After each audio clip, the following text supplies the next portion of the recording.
Phenol का acidic property depend करता है फेनॉल के बेंजीन रिंग में जुड़े इलेक्ट्रॉन विथड्रॉइंग ग्रुप और इलेक्ट्रॉन डोनेटिंग ग्रुप के नेचर पर। अगर फेनॉल के बेंजीन रिंग में इलेक्ट्रॉन विथड्रॉइंग ग्रुप होगा, वह ग्रुप जो इलेक्ट्रॉन को अपनी ओर खींचेगा, वह फेनॉक्साइड आयन में जो ऑक्सीजन पर निगेटिव चार्ज रहता है उसे कम कर देता है, जिसके कारण फेनॉक्साइड आयन का स्टेबिलिटी बढ़ जाता है। फलस्वरूप फेनॉल का एसिडिक स्ट्रेंथ बढ़ जाता है, इंक्रीज होता है। और जब फेनॉल के बेंजीन रिंग में इलेक्ट्रॉन डोनेटिंग ग्रुप हो, वह ग्रुप जो इलेक्ट्रॉन देगा, जैसे methyl, ethyl, alkyl group, alkoxy group, ये सब अगर बेंजीन रिंग में जुड़ा रहेगा तो वह फेनॉक्साइड आयन के निगेटिव चार्ज को बढ़ा देता है, जिसके कारण फेनॉल का एसिडिक स्ट्रेंथ घट जाता है। इसे फिर समझिए। The presence of electron withdrawing group, इसे शॉर्ट में कहेंगे EWG। EWG means electron withdrawing group, वह ग्रुप जो इलेक्ट्रॉन को खींचता है। विथड्रॉ मीन्स खींचना, इलेक्ट्रॉन खींचने वाला ग्रुप रहे या इलेक्ट्रॉन डोनेटिंग ग्रुप हो, इलेक्ट्रॉन देने वाला ग्रुप हो। EDG electron donating group, EDG electron donating group अगर बेंजीन रिंग में रहेगा तो वह भी प्रभावित करता है फेनॉल के एसिडिक स्ट्रेंथ को। अब EWG इलेक्ट्रॉन विथड्रॉइंग ग्रुप कौन कौन है? कौन कौन ग्रुप है जो इलेक्ट्रॉन को खींचेगा? तो हैलोजन है, fluorine, chlorine, bromine, iodine. NO2 nitro group, cyano group, aldehydic group, carboxylic group. तो ये सब ग्रुप कहलाता है इलेक्ट्रॉन विथड्रॉइंग ग्रुप, इलेक्ट्रॉन खींचने वाला ग्रुप। अगर ये सब ग्रुप फेनॉल के बेंजीन रिंग में जुड़ा रहेगा तो वह फेनॉक्साइड आयन के स्टेबिलिटी को बढ़ा देगा, जिसके कारण फेनॉल का जो एसिडिक स्ट्रेंथ है वह बढ़ जाता है।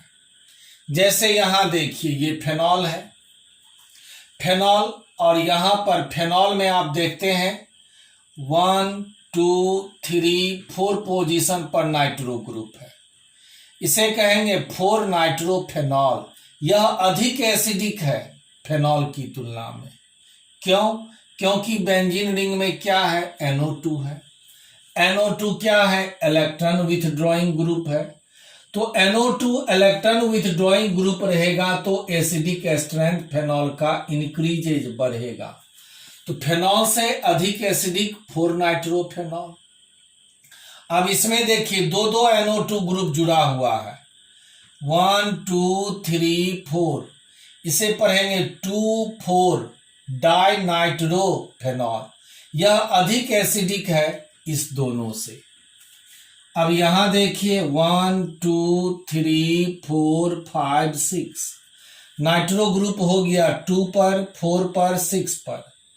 इसे पढ़ेंगे 2 4 6 ट्राई नाइट्रोफेनॉल, 2 4 6 ट्राई नाइट्रोफेनॉल। यहाँ 3 नाइट्रो ग्रुप है। ये सबसे ज्यादा एसिडिक, सबसे अधिक एसिडिक ट्राई नाइट्रोफेनॉल, उससे कम एसिडिक 2 4 डाइनाइट्रोफेनॉल, इससे कम एसिडिक 4 नाइट्रोफेनॉल, उससे भी कम एसिडिक फेनॉल। तो यहाँ जो एसिडिक स्ट्रेंथ है वह डिक्रीजिंग ऑर्डर में, घटते हुए क्रम में। और अगर इलेक्ट्रॉन डोनेटिंग ग्रुप रहे, वह ग्रुप जो इलेक्ट्रॉन देने वाला हो, जैसे alkyl group R, alkyl group जैसे मिथाइल, इथाइल ग्रुप अगर जुड़ा हुआ रहे फेनॉल में, या एमिनो ग्रुप रहे, या फिर टर्शियरी एमीन ग्रुप रहे, एल्कोक्सी ग्रुप रहे, मिथॉक्सी, इथॉक्सी ग्रुप रहे, ये सब ग्रुप कहलाता है इलेक्ट्रॉन डोनेटिंग ग्रुप, इलेक्ट्रॉन देने वाला ग्रुप। ये सब अगर फेनॉल में जुड़ा रहेगा तो वह फेनॉक्साइड आयन को डिसस्टेबलाइज कर देगा, फेनॉक्साइड आयन के स्टेबिलिटी को कम कर देगा। फलस्वरूप फेनॉल का एसिडिक स्ट्रेंथ डिक्रीजेज, घटेगा। फेनॉल अधिक एसिडिक है किसके तुलना में? 3 मिथाइल फेनॉल की तुलना में। फेनॉल अधिक एसिडिक है 3 मिथाइल फेनॉल की तुलना में, या कहिए 3 मिथाइल फेनॉल ये लेस एसिडिक है फेनॉल की तुलना में। तो यहाँ इलेक्ट्रॉन देने वाला ग्रुप है, अल्काइल ग्रुप इलेक्ट्रॉन देगा और ये सब जो नाइट्रो ग्रुप है वो इलेक्ट्रॉन को खींचता है। इससे कम एसिडिक पारा मिथाइल फेनॉल, उससे कम एसिडिक ऑर्थोमिथाइल फेनॉल।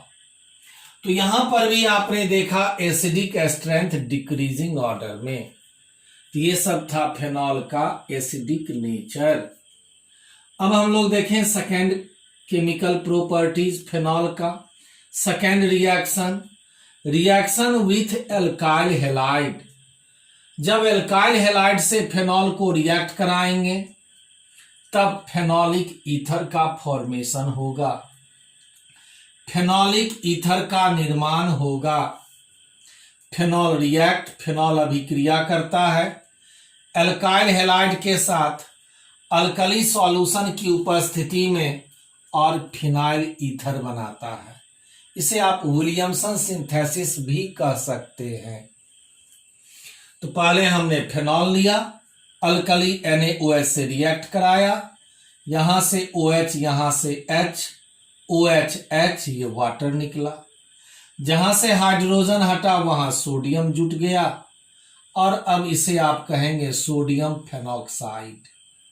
यह sodium phenoxide alkyl halide methyl chloride से रिएक्ट कर लेता है।